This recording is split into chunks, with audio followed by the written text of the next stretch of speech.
Hey there guys, this is Obsidian Chill. Got another video for you today. This is from the test server.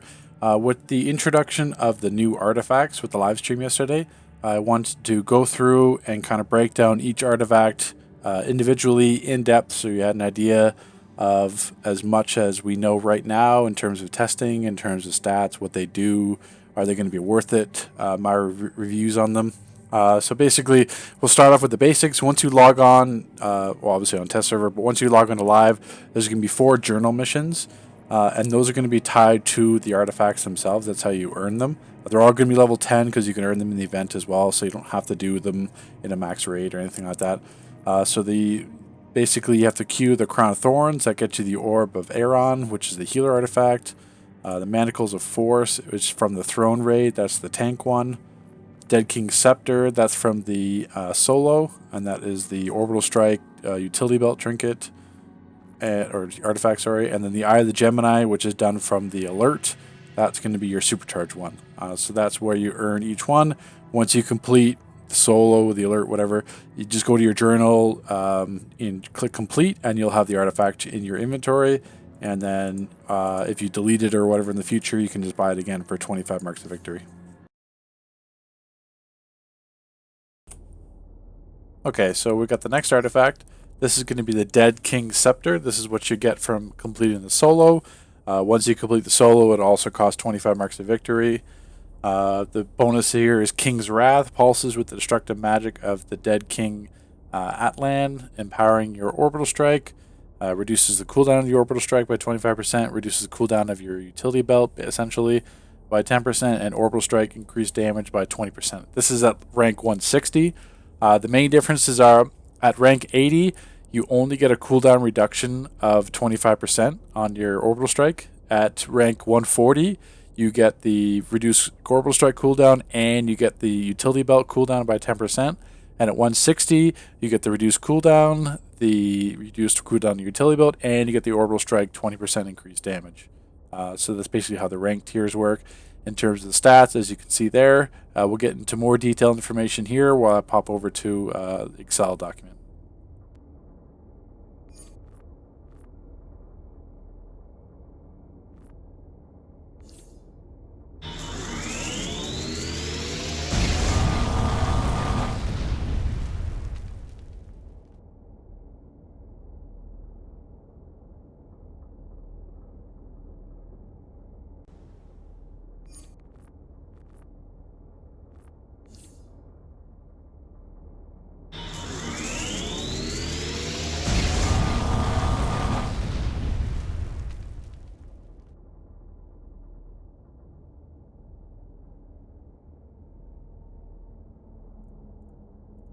Okay, so this is a bit more detailed breakdown on the artifact, the Dead King Scepter.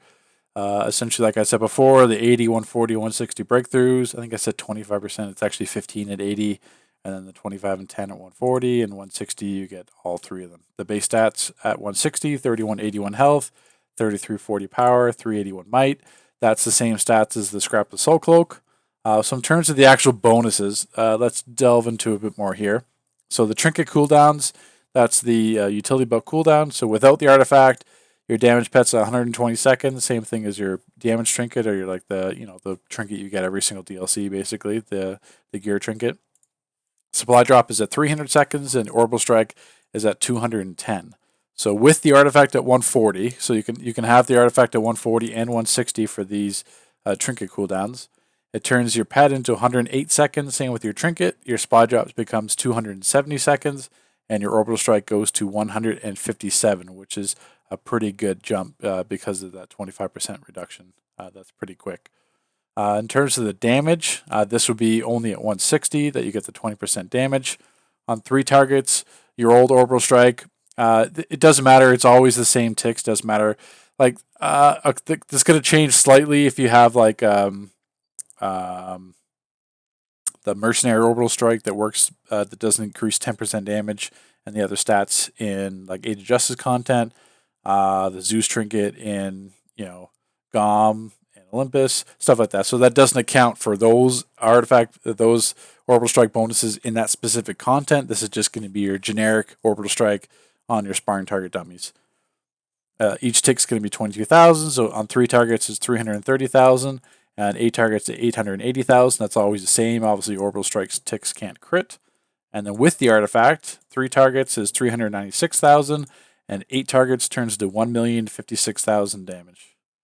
The difference there is 18.18% for both. It's supposed to be 20, whatever. I mentioned it on the forums. We'll see if we actually get to 20, but it could just be their rounding thing or whatever. It doesn't matter. It's still close enough to 20, but it's not actually 20. So the only thing to note here, you'll see it in the video as well when with the show in the clips. The orbital strike damage you get from the Dead King Scepter proc, it's technically invisible. It doesn't show in the combat log. It doesn't show as extra ticks. So it does show in the damage summary, but just by hitting your orbital strike, you don't really have any idea that it's actually working. You do get that Atlantean staff icon that comes up, but at the same time, yes, you get the staff icon, but you don't have any damage associated with it. So it's more you're trusting that it's actually doing that 20%. And it's working correctly in all content. Obviously, in a sparring target in a league hall, it's working fine, but I'm not sure if it's going to work differently in raids or anything like that, because there's really no way to tell unless you stop the raid, do one without, do one with, and test all the damage, which is never going to happen in a raid. So we can't exactly know for sure if it's going to be working, just how the way they have set up. I posted on the forums, so we'll see if they do some kind of change with that. They might not, because they might think it's not necessary, but just if you don't see any damage ticks from it, they don't exist. With the artifact and without the artifact, the orbital strike ticks still remain at 22,000 per tick on 3 and 8 targets. So that's it for the Dead King Scepter. In terms of its usefulness, I will be using it as a DPS artifact. The cooldowns 10% may not seem like a lot, but it adds up, especially with an extra orbital strike. The 25% cooldown is quite large, and then the extra damage you do notice.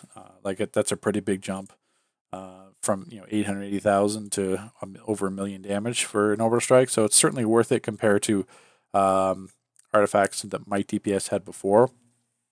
In terms of precision art DPS, that gets a bit trickier. They've got you got to run the Venom Wrist. Most DPS might run the Sparring AI or the Cog. So it's the Scrapple Soul Cloak as well. So it gets a little bit trickier, but in terms of its usefulness, obviously you can see it. You're going to be using your orbital strike quite frequently, obviously, in your utility belt cooldown. So it's quite handy from having these extra cooldowns. In terms of the base stats, they're not the best because most DPS are probably going to drop the solar amplifier unless you need it for a single target. Most power sets don't even need heat vision or don't require it. They're just using it for the base stats. So you will drop a bit there because the solar amplifier is 890 might. Obviously, this is 381, so that's going to take a hit there in your base might. But obviously, you're going to make up for it in the long run with the type of damage you'll be getting in the time you save. So that's it for this one, guys.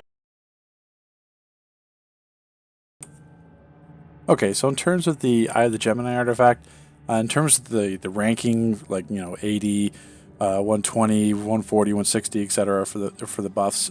In terms of this, not really much changes. The main differences are just the secondary effects. You still gain Pollux Gaze and Caster's Watch, or Pollux's Gaze. So you still get that damage back. What changes is at level 80, you restore 0% supercharge and only lasts for 3 seconds. Same thing in damage your controller. You restore 0 power or 1% power, 0 supercharge, lasts for 3 seconds. At 120, it's going to be 1% supercharge. It's going to last same thing for 3 seconds and 1% power. And then at 160, it's going to be 1% supercharge, 1% power, and lasts for 6 seconds. So those are how the brackets are separated. Okay, so in terms of the Gemini Artifact, as you can see here, I'm popping it Neo Venom. This is the radius. It's about 4 squares. So basically any damage that's in that zone from other players, also yourself, as you're going to see in this next clip, counts your own damage as well. So basically any damage you do, any player damage you do, doesn't count trinkets or pets or orbital strikes, stuff like that. It's only player damage. That's all going to get totaled up, and then 20% of that damage total is going to go back. So you saw just by those 3 moves I hit, I got all this damage looped back, and all the targets it hits. So you see, when I scroll down here, it'd be, you know, Fami's Gemini Vision damage, sparring target for such and such. So all that was basically free damage from the artifact itself. So we'll go into a few clips here from Crown of Thorns. This is the first one, just in the hallway. I'm popping it. As you can see here, I'm scrolling up and down. You can see everyone's name in the combat log for what they did. So basically each ticket or every second, it's going to tick back damage, a percentage of the damage they dealt. Here's another example at the end of Crown of Thorns. So obviously this is going to be much better with melee DPS, but you can see the potential of it. Right there, that was 230,000, I think, just free damage. So I'm not doing anything. I'm just standing still, hitting Neo Venom boost. I'm not doing any powers. Basically, I got 222,000 damage just by doing nothing. That's just free damage just from popping that artifact. The next clip here, that's a little bit less. Like, obviously, this artifact's completely dependent on melee DPS or where you're standing or where the ads are, because the radius is so small how it gets looped back. So as you saw in that clip there, I only got 25k because there wasn't enough DPS within the radius of the artifact melee range anyway. And same with the ads. Okay, so the purpose of this test, this is going to be testing the tanking side of the Eye of the Gemini, where this is going to be under Caster's Watch. So Tanker Healer will restore 3% health every second. When Caster's Watch expires, all allies within it will be healed for the amount of healing done by Caster's Watch. Restore 1% supercharge every second, lasts for 6 seconds. So the double-edged sword with this is that there's hardly any tanks that use a supercharge anyway. Rage doesn't use one normally. Ice doesn't use one. Atomic can technically use mass density, but not too many people run it for a spot, but you can. In terms of fire, same thing. You could technically run Internal Flame, but it's not like every loadout's going to have Internal Flame. And it's not like you should run Internal Flame just for the sake of using this power. So it's a little bit tricky. In terms of like a healer using this, the thing is, it's still a free heal, but the thing is, since it's based on 3% of your health, that's how much it's healed for. Healers already have the lowest health pool out of anyone anyway, so it really doesn't, it's not going to be that strong of a heal, but it's a free heal. In terms of this verse, like say the Starheart fragment, yes, it's going to be better than the Starheart, but it's not going to be better than, you know, running like a Demon Fang Omega Hedron combo, because then you have complete power regen for spamming, you know, heals. So in that case, and then I haven't even touched on the Orb yet, which is the other healing artifact. So really, the best combo right now is the other healing artifact because of how much power it changes to your priority heal. Then you have the Demon Fang and the Omega Hedron to make up for that power. So that's the better option. It's a free heal. You get 6% supercharge, which is negligible because the chest gives you 5% if you're running that. 6 seconds isn't much time in terms of heals. So it'd be the same amount of healing as like a good group or burst heal. So at the same time, it's not going to make or break anything. This is not really designed for the tank and healer role. This is more designed for the damage and technically control role. It's a good battle trolling option. Not that I endorse battle trolling, but still. But in terms of the tanking one, the only one this could kind of work for is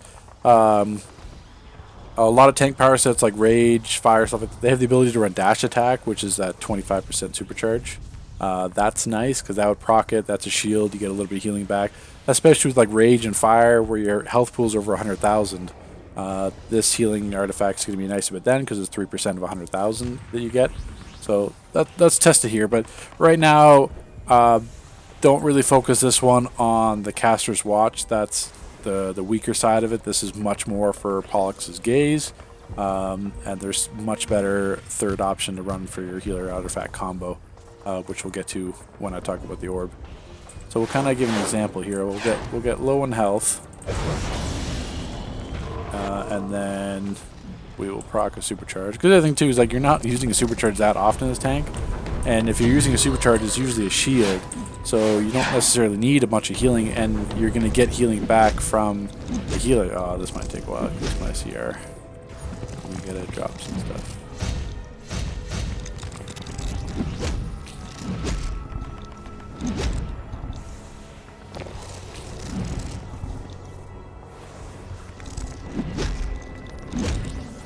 We'll eventually get lower here. But yeah, like I was saying, I'm not focused on this one for the tanking healing. Yeah, let's pop Supercharge here. So we got this, so I'm getting 1,500 ticks because my health is about 50k, and I got 9k back at the end.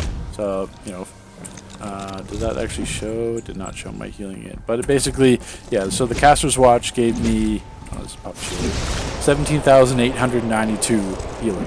That's all it gave me, 18,000 heals. Because my health is so low, it was only 50k, but at the same time, that's not like, oh my god, such an amazing heal. It's only going to be, the 18,000. And it takes a supercharge to even use it. So usually when you're running a supercharge for healing, which is probably for any of them to come back up again so we can do it again. So as you can see, the radius is quite small again. So 1491 ticks, and then so I got 6 of those and then 9k at the end. So it's not designed for the healing and control, or healing and tanking. It's designed, you get battle troll with it, but it's mainly designed for the DPS, as you saw.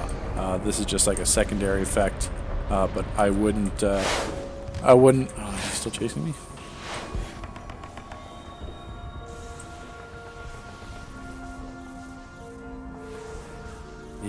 He really wants to kill me. Is he gonna climb up here? Okay, that's a GG.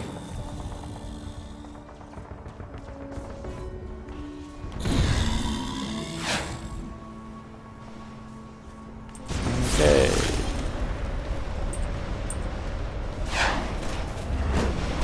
Black Ravager. Okay. Yeah, so like I said, even at 160, it's just that the healing is not going to be enough. The only situation I could see this working out for a tank is with dash attack, because it's a short supercharge, it's a shield. You get a little bit of healing back, especially as rage or fire for using it. But besides that, there's really no point to be using it, because the healing is not going to be good enough. Because if you use it as a tank, no one else is going to get the healing, because no one else is going to be right beside you. Maybe like some melee DPS or some, like jackhammers or rage DPS or whatever, but that's not going to happen all the case. Like, it's not worth leveling 700,000 XP just to use this as a tank, and a healer as well. It's just your health pool is not going to be high enough to warrant such a high heal. It's going to only be like another 20, 25,000, 30,000 heal, which you'll get just as good using your burst heals or the priority heal using the other artifact. That's it for this one, guys. Okay, for the next artifact is going to be the Manacles of Force. This is the one that's earned from the Throne Raid.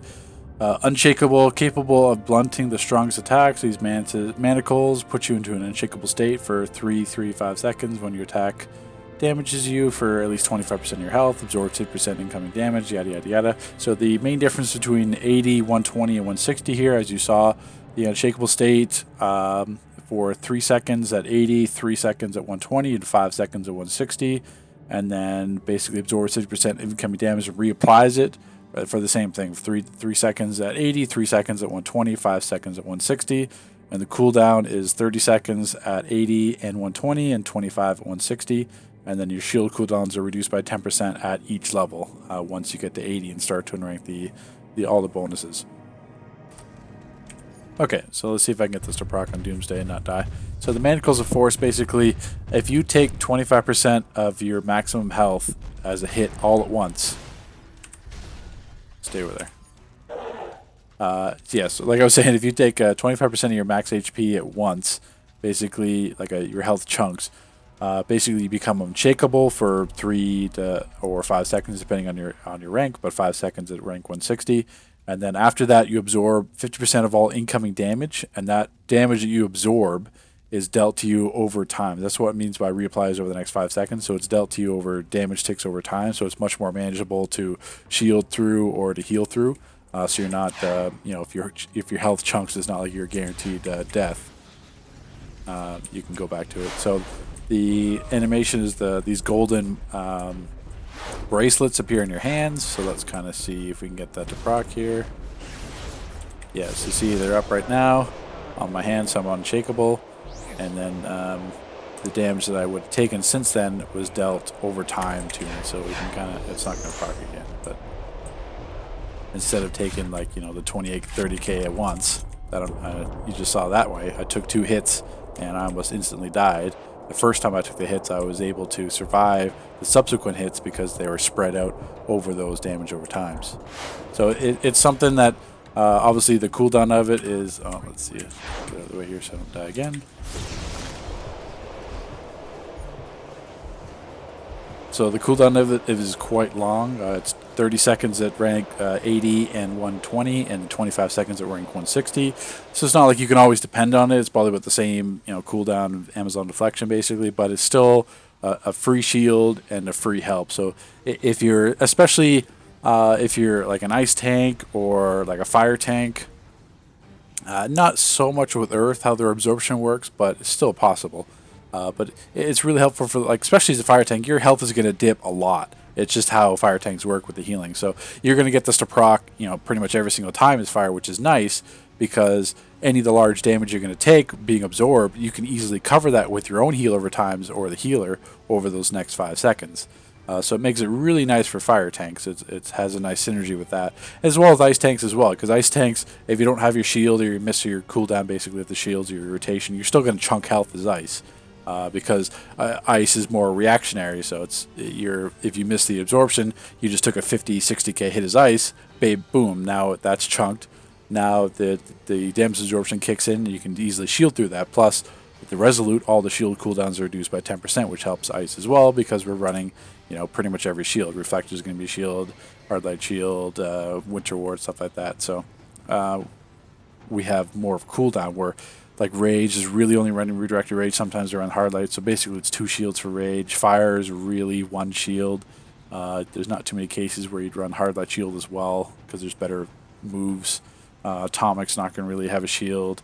They may run Density, but most times they're running Mass Density. So it's the shield one certainly lends itself better to ice, and the Unshakable lends itself to tank power sets that take a lot of spike damage. Like, think of it as Rage as well. So if you Rage Crash, that's gonna proc the Unshakable. At least it should. I'm assuming it should, because you're taking 25% chunk of damage.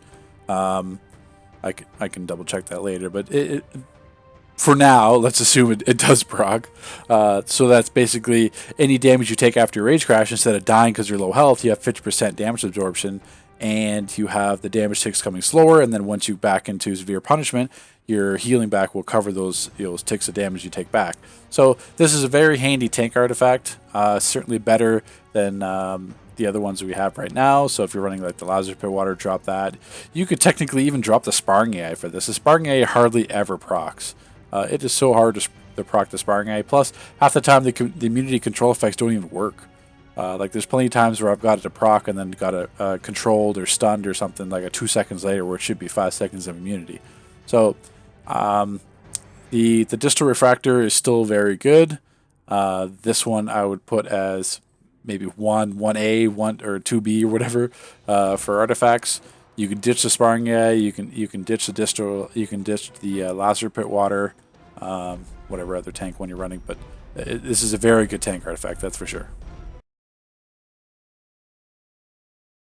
Okay, and for the last artifact, we've got the Orb of Arion, probably pronouncing that wrong, or Arion. That's from the Crown of Thorns raid. This is the healer one. So it increases the effectiveness, cooldown, and power cost of your priority heal by 300%. And then upon casting it, you summon a Spectral Acolyte, which is basically like a healing pet. And it's going to heal based on 50, 50, and 100 for every 1.5 seconds for 6, 9, and 9 seconds. So the differences between 80, 120, and 160 ranks are, like I just said, the Spectral Acolyte is going to heal for 50% of your base priority heal for 6 seconds. At 80, at 120, it's going to be 50 and 9 seconds, and 160, it's going to be 100% and for 9 seconds. So those are the only differences between the tiers. Okay, so we have our last artifact here. This is the healing one, the Orb of Arion. The magic increases the effectiveness, cooldown, and power cost of your priority heal by 300%. Upon casting a priority heal, you summon a Spectral Acolyte, and the Acolyte casts a priority heal for, at rank 160, 100% of your base heal every 1.5 seconds. and he stays out for 9 seconds. So basically, you summon, when you use a priority heal, it's a stronger heal. You summon a pet that's also spamming a single heal for 9 seconds for 100% of your base heal.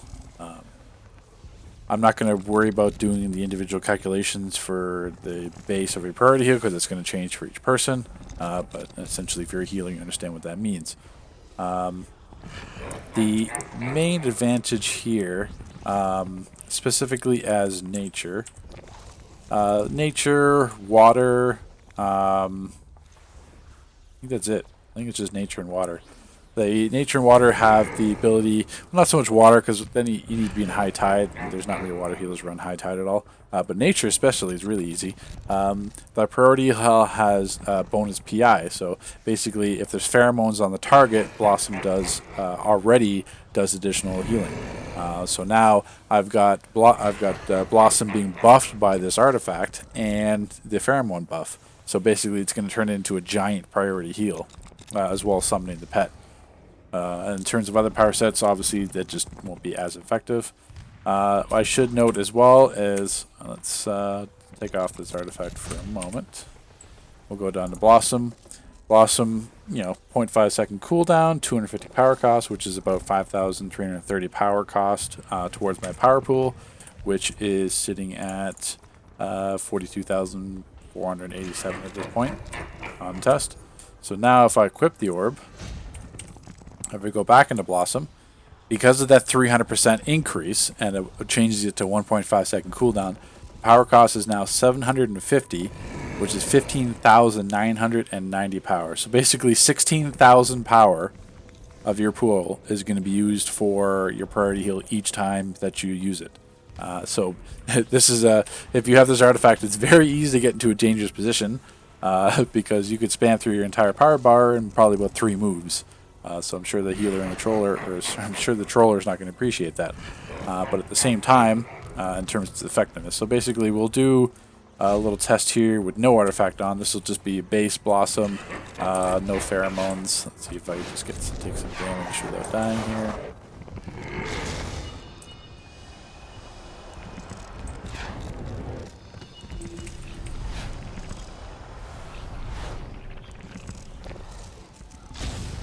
Probably too high CR for this, but it's about 4,500. I'm gonna take a bit more. There's a crit for 10.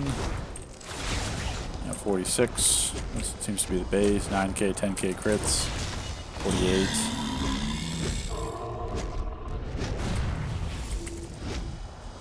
46.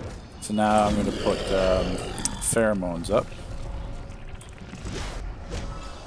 So ignore kind of the heal over time. So that's going to be the priority. So it's 91, 46, 54. So let's we'll let these pheromones run out. We'll put the artifact on, and now we'll see what the increase is like. So that was a non-crit for 14,377, and now I've got the Acolyte up here at the pet, as you can see, and every 1.5, like every second, I'm getting, you saw that 7-8k heal as well. So let's get down in health again. So it's all a trade-off here, but let's get down low again. 15,000 heal. Now I've got the Acolyte, and I can just sit here, not using any power, and I'm getting healed. Every 1.5 seconds for almost 9k health back. And then I can hit it again, 15k, and the pet comes out, same thing again. So think of it basically, because he's spamming our priority heal as well, it's going to go to your most damaged target. So if you got a tank that's always spiking in health, and he's always constantly dying, basically you've got an extra pet that's going to heal him the entire time, just by using your priority heal. So it's certainly not something you want to spam, but at the same time it's still very effective. What you'd want to do here as well, to make it even better, is you're going to want to run the Megahedron, and I don't have the other artifact here on test, which is going to be the Demon Fang. The Demon Fang and the Megahedron, you've got extra power regeneration when your power sets to equal 75%, which it will every time you use your priority heal. but you've got the Demon Fang proccing your power back as well. So it helps mitigate some of the drawbacks to this artifact, which is the, you just saw a 32k crit, and that's not even with pheromones active. I'm getting a 32k crit on Blossom with not even pheromones active. And I've got the pet healing me for each time as well. So like I said, like if you run those two other healer artifact combos, because it's really like the Starheart, basically sucks. That was always kind of a garbage artifact. It was just there to run it. Healing, depending on your power, so like if you're electric, you're still gonna have to run Scrap the Soul Cloak. That's a lot better. But because like nature doesn't really have a supercharge, they use it all. Regeneration is trash. Water doesn't have a supercharge. They use Flood of Powers or Tranquil Pool. I think whichever one they might use is still trash. Electric's always going to use theirs. Celestial, not too many Celestial healers use Sacrifice. It's certainly there if they need to run Sacrifice, but if they don't need a shield, then they don't run it, so then they're not running Supercharge either. So it's at the same time, you don't need Scrap the Soul Cloak for a lot of healing abilities besides Electric. So there's no point of having that artifact if you don't necessarily need it. Basically, healers are going to be using a lot of power. Healers should have the ability to spam power if they need it, and they have that ability. With the Demon Fang giving also good resto as well, as extra damage attacks. But you've got the Demon Fang, the Mega Hedron giving your power back, so that you can freely use this priority heal artifact, to your content without being a drain on the controller. Because like I said, I could use it 3 times here. And I can drain my entire bar in 3 moves. So I'm almost out of power. There's no point because obviously it's not going to summon another pet. He's going to stay up for 9 seconds. So there's really, unless you really need it to use on the group if he's low, you don't really need to use your priority heal every 1.5 seconds. Like you might need it if he's low in health, but you could use it every 9 seconds, mitigate that power cost, and you've got a pet for that extra time as well. So in the end, it's a very good a very good artifact to use. Finally, the healer's got one that's decent. That could help your healing to the next level. Like it'd be nice if it wasn't just a priority heal, but at the same time, having that priority heal, don't let the power cost scare you. There's ways to mitigate that with those other artifacts.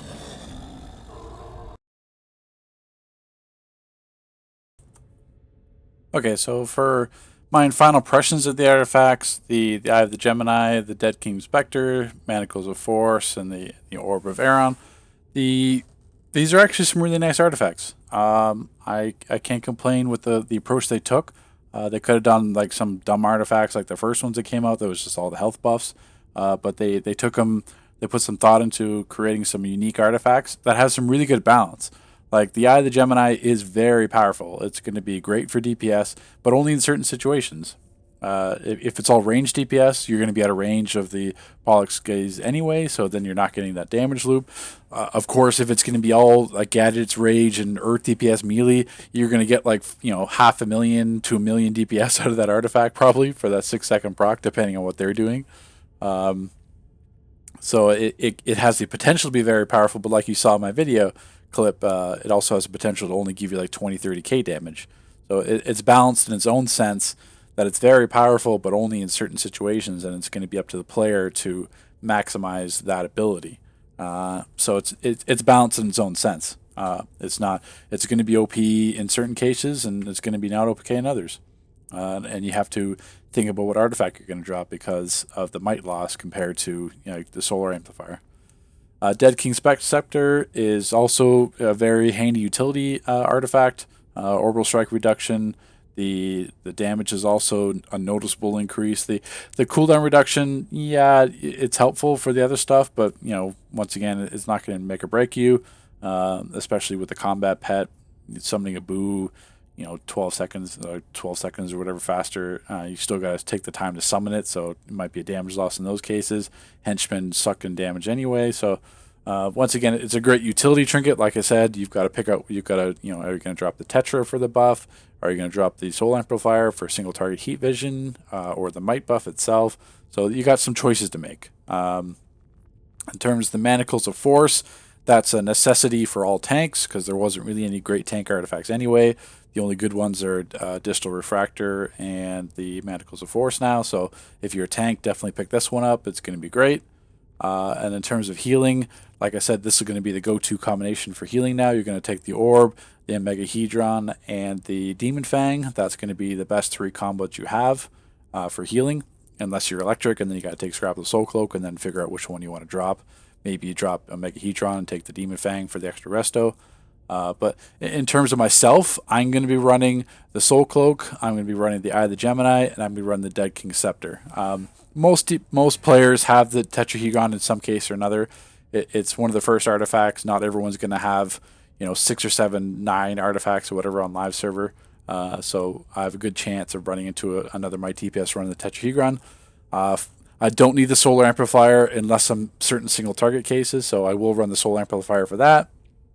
But I won't run it for my normal everyday playing just for the extra might, because I can deal with losing 300 might or so, or 400 might, or whatever it's going to be, to make up for the other buffs that I get from these artifacts. But I'll definitely, for my DPS, I'll be running Dead King Scepter, the Eye of the Gemini, and Scrap of the Soul Cloak. But yeah, in terms of the artifacts, any questions, you can put them in the comments below, and I'll try to get back to you like usual. I hope you guys enjoyed this in-depth breakdown of the artifacts. Take care, guys.